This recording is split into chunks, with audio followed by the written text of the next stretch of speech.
set up VM đây exit server on dell optiplex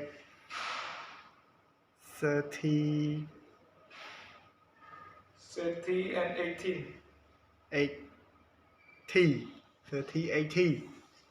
ai cho làm ngồi dậy chân với nhỉ.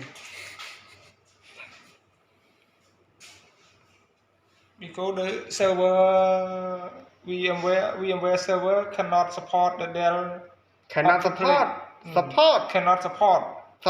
why cannot find the driver because the Dell optiplex not the same the server because the PC Dell optiplex support the VMware server to find the driver port cannot support can support.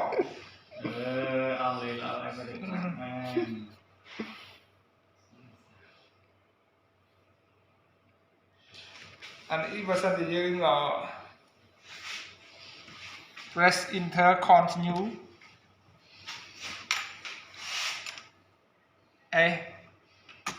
đập muối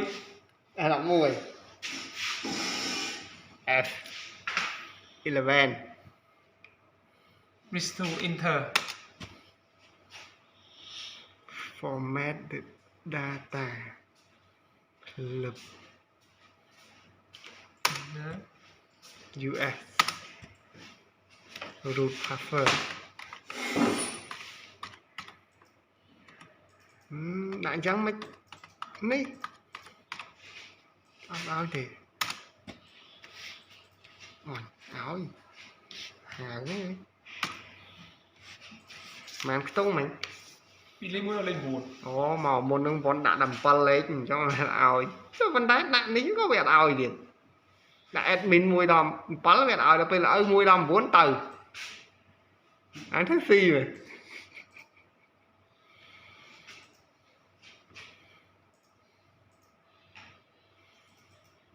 lại per enter boot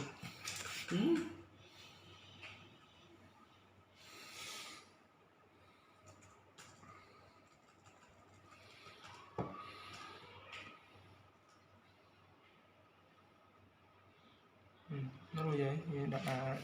thì nên đó ai dựng đã nó như mà mình do nó theo bối thư đó mình là mình làm cái này rồi nhưng vì lực đó bật cái đó cái trang thứ này giờ mới đã IP rồi đã nhắn đấy mình là cái từ mình đã đi AGP đó đã mất mình đã chúng ta là static nhưng do phần đấy nhưng do IP như một đặt IP để bị chạm bàn bị DHCP nữa nè thì cho đặt thư static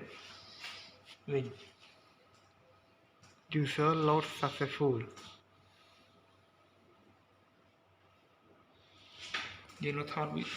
tiếp thon là viết thư hay là viết thư từ bồn vậy như rồi lại nó error dần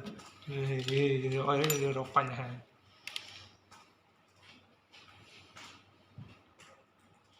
mấy install ban nào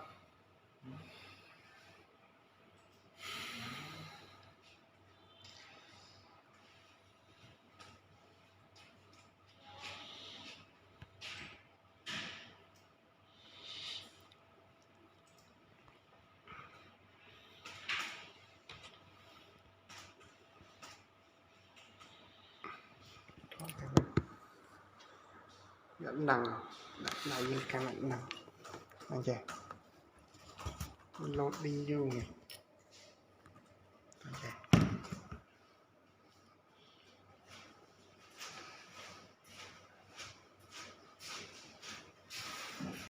màu này đây do nó nguyên nữa đây nó có đang tục rồi có đấy gì có đâu cái này vô với thư như thư gì lại là gì static mình gọt oi anh ấy đặt password đi gọt oi enter đó oi auto auto thiệt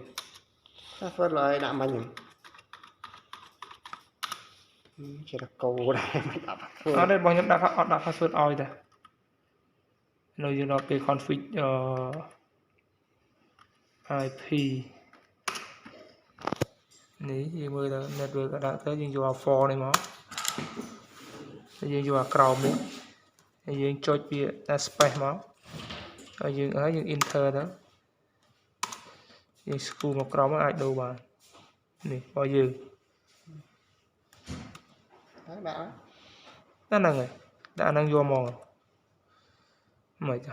dương đã năng vô đó vô rồi dương cho ok mà dương cho exit mà dương cho y dương cho yes y dương cho exit nó tiếp cho đập pin là mới restart đi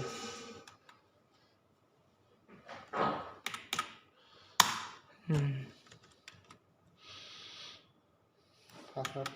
incorrect password enter try again 1 2 don't restart rồi chọn sẵn cho đập pin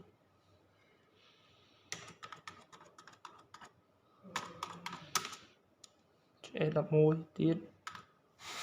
lập ready the IP address already changed rồi ba này vào là cho bộ đi vào con này vào đây